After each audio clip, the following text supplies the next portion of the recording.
هەر سەبارەت بە پێکهێنانی حکوومەتی داهاتووی عراقی کە ئێستا محەممەد شیع سوودانی داوای لە پەرلەمان کردووە ڕۆژی پێنجشەممە کۆبنەوە ئەنجام بدات بۆ ئەوەی متمانە بە کابینەکەی ببەخشێت. ئایا تەواوی کابینەکە متمانەی پێدەبەخشێت یاخودنا، ئایا پەرلەمان کۆ دەبێتەوە یاخودنا؟ من میوانێکم لەگەڵ دەبێت دکتۆر غازی فەیسەڵ بەڕێوەبەری سەنتەری عراقی بۆ لێکۆڵنەوە استراتیژیەکان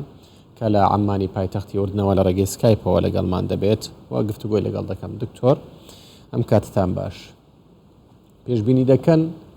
ڕۆژی پێنجشەممە پەرلەمان کۆ ببێتەوە بۆ متمانەدان بە کابینەکەی محەممەد شیع سوودانی، چونکە ناکۆچێکی زۆر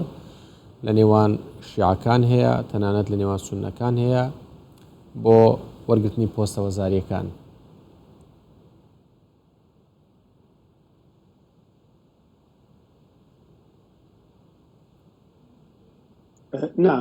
بەڵێ زۆر سپاس. سڵاو ڕێز بۆ بینەرانی کەناڵی کوردستان 24. پێم وایە کەەوە تا ئێستاش لەمپەر و ئاستەنگ هەن لە بەردەم کارەکانی متمانەدان بە کابینەی محەممەد شیع سوودانی. لە هەمان کاتدا هەواڵەکان شتی جیاواز باز دەکەن بۆ ئەوەی کەەوە ڕەنگە دەنگدان لەسەر 15 وەزارەت بکرێت، 15 وەزارەت بکرێت، دواتر دەنگ لەسەر وەزارەتەکانی دیکە بدرێت بۆ کاتێکی دیکە، واتە پلە بە پلە بەهۆی ئەو ناکۆچیانەی کەەوە لە بۆچوونەکاندا هەن. لە هەمان کاتدا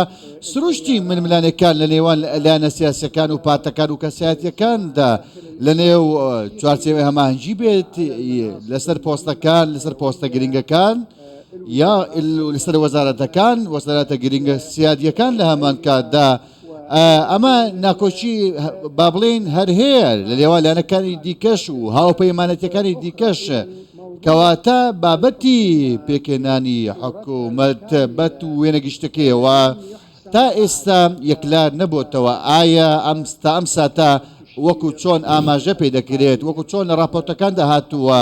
راپۆرتە ڕۆژنەوەنەکان ئاماژ، بۆیە ئێمە چاڕوانی ڕۆژی شەمە دەکەین بە ئەگەرێکی زۆرەوە کە ڕەنگە پەرلەمان کۆ ببێتەوە بۆ ئەوەی کەەوە متمانە بە کابینەکەی محەممەد شیع سوودانی بدات و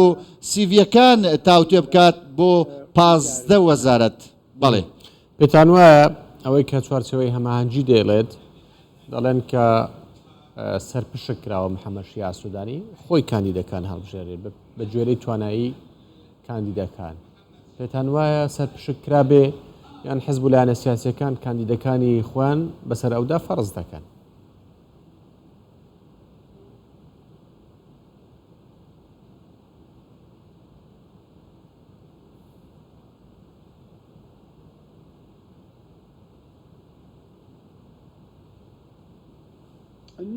بەڵێ من لەگەڵ هاوڕام وایە فشار هەیە، فشاری زۆر ڕوون و ئاشکرا هەیە لەسەر بەڕێز سوودانی لەلایەن لایەنە سیاسیە جیاوازەکانەوە، یا تەنانەت ئەو لایەنانەی کە لە نێو چوارچێوەی هەماهەنگیدا هەن فشار هەیە، ململانی هەیە. بۆ نمونە باسی بکەم سەبارەت بە دەستگای هەواڵگیری عراقی ناکۆچی هەیە لەسەر دەستگا ئەمنیەکان، ئاسایشی نیشتیمانی، وەزارەتی ناوخۆ. بۆ نمونە باسی دەکەم ناکۆچی هەیە و ململانە هەیە لە نێو کەسایەتیە جیاوازەکاندا سەرکردەکانی عراق لە نێو چوارچێوەی هەماهەنگیدا. بۆیە بەڕێز سوودانی لە واقعدا بەڕاستی وەک پێمان گوتن مافی ئەوەی نەبێ بەڕاستی ئایا کام وەزیر هەڵدەبژێرێت بۆ وەزارەتەکان، بۆ چونکە گوتم بەڕاستی فشاری لەسرە ناتوانێت بە ئازادانە ڕەنگە نەتوانێت بڕیار بدات، نەک تەنها چوارچێوەی هەماهەنگی، ئەوەی کە بڕیار دەدات چوارچێوەی هەماهەنگیە وەزارەتەکانی خۆی ئەو کەسە گونجاوە دادەنێت کە خۆی پێگونجاوە لە هەمان کاتدا. ئەمە ئەومانە دەگەینێت کە ئەو کاتە ئێمە کەسایەتی دیکە دادەنێن کە ڕەنگە گونجاو نەبێت بۆ ئەم پۆستانە، ئەم پۆستە وەزارێنە. ئەمەش بەهۆی چیەوە بێت؟ بەهۆی فشارەکانەوە دەبێت بۆ ئەم داوەزراوە ئەمنیە گرنگانە لە دەوڵەتی عراقیدا فشارێکی زۆر دەبێت. ئەمە بەڕاستی دۆخەکە دەشڵەژێنێت، دۆخی سیاسی عراقی دەشڵەژێنێت لە هەمان کاتدا ئێمە پێمان وایەکەوە وەزارەتەکانی داهاتوو حکوومەتی داهاتوو گونجاو نابێت چونکە سەرۆکوەزیران بە ئازادانە وەزیرەکانی دەستنیشان نەکردووە بە گوێرەی دیدگای خۆی بە گوێرەی کارنامەی خۆی وەزیرەکان دەستنیشان بۆیە پێمان وایە هەمان هەڵەکانی ڕابردوو جارێکی دووبارە دەبنەوە هەمان هەڵەکانی ڕابردوو جارێکی دیکە دووبارە دەبنەوە نەک لە نێو چوارچەوەی هەماهەنگی بۆیە ئەمە لە بەرژەوەندی نیشتیمانی لە عێراقیدانیەکە بەم شێوەیە کار بکرێت مەبەست لە هەمان هەڵەکانی ڕابردوو دووبارە دەکرێنەوە هەمان حکوومەتی پشک پشتێنەیە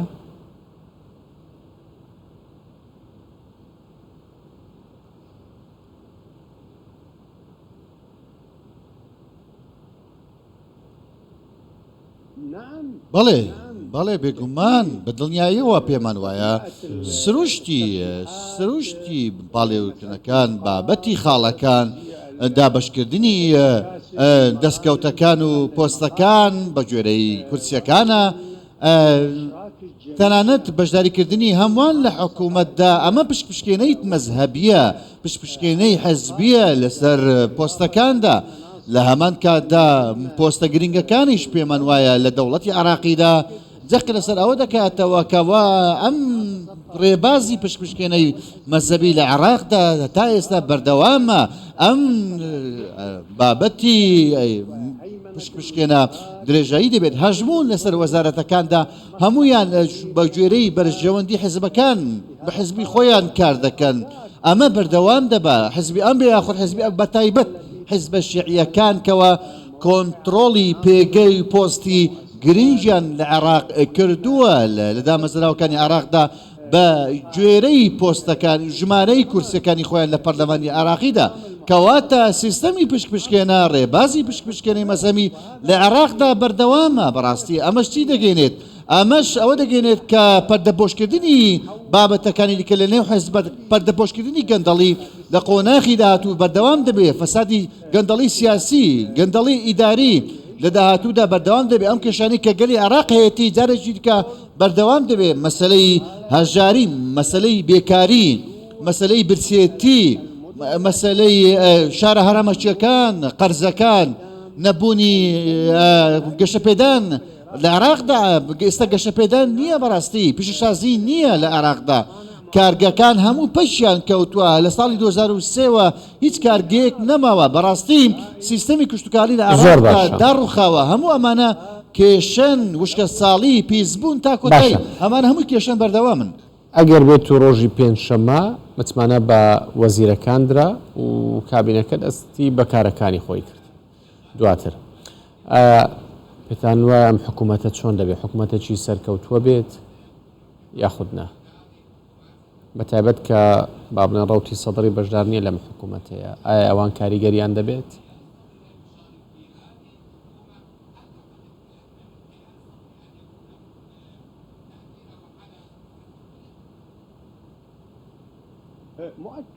بەدڵنیاییەوە ڕەوتی سەدەر بەردەوام دەبێت لە کاریگەریەکانی فشارەکان لە ڕێگەی ڕێبازی ئۆپۆزیسیۆن بوونی سیاسی نیشتیمانی ئاشتی خوازانە چونکە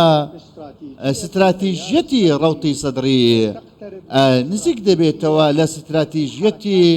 بزوتنەوە تژرینیەکان لە هەمان کاتدا ئەو تەیارە مەدەنیانەی کە لە ناوچەکەدا لە هەمان کاتدا ئەو حیزبە ئەلمانی عێراقیانەی کە ئەمان کاتدا دژایەتی چیان کردووە دژایەتی سیاسەتی شکست خواردویان کردووە لە بواری ئابووریدا لە بواری گەشەپێداندا لە بواری شکستەکانی دیکەدا لە بواری پەروەردەدا فێرکردن تەندروستی خزمەتگوزاری ژینگە هەموو ئەمانە پێویستە سیاسەتێکە کە بەرەگارە بینە چونکە کێشەی گەورەی دیکەش هەن لە هەمان کاتدا بۆیە ئێستا لە عێراقدا ئۆپۆزیسیۆنێکی نیشتیمانی هەیە کە ڕەوتی سەدرە ئێستا ڕەوتی سەدر بەڕاستی فراکسیۆنێکی گەورەی شیعەیە کە ئۆپۆزیسیۆنە لەگەڵ لانەکانی دیکەی مەدەنی سیاسی بۆ کە دژایەتی سیاسەتە هەڵەکان بکنەوە چونکە بەڕاستی گومان هەیە ئەو ئاستەنگانە کە هەن بەڕاستی ناتوانێت بە ئەم بەردەوامی پێ بدات بەم حکوومەتە ئایا چۆن دەتوانێت بە ئەم حکوومەتە بابەتی پیشسازی بۆ عێراق بگرێنێتەوە چۆن دەتوانێت لە بابەتی ئاسن و پۆڵاتدا فۆسفات پیترۆکیمیاویات ئەم حکوومەتە چی دەتوانێت بۆ پیشسازیانە بکات جگە لە پیشسازە گرنگەکانی دیکە چەندین پیشسازی دیکە لە عێراقدان ئایا چۆن دەتوانێت ئەم پیشسازیانە لە عێراقدا ببوژێنێتەوە جگە لەمانە ئەو پیشسازانی کە پەیوەستن بە کوشت و کاڵدا کە ئەو کاتە ئێستا دەبینین لە عێراقدا بە شێوەیەکی کوشت و کاڵ لە عێراقدا پاشەکشەی کردووە جگە لە پیشسازە کلاسیکیەکان پیشسازە مامناوەندەکانش بە هەمان شێوە چارەنووسی پەیوەندەکان و پەیوەندەکانی نێوان هەولێر و بەغداد چۆنە بینین بۆ چارەسەرکردنی ئەو کێشانەی کە لە نێوانیاندا هەیە ئایا ئەم حکوومەتە دەتوانێت پەیوەندەکانی لەگەڵ هەرێمی کوردستان لەو پەڕی باشیدا بێت و ئەو کێشانەیە کە هەن لە نێوان هەردوو لادا چارەسەر بکرێن؟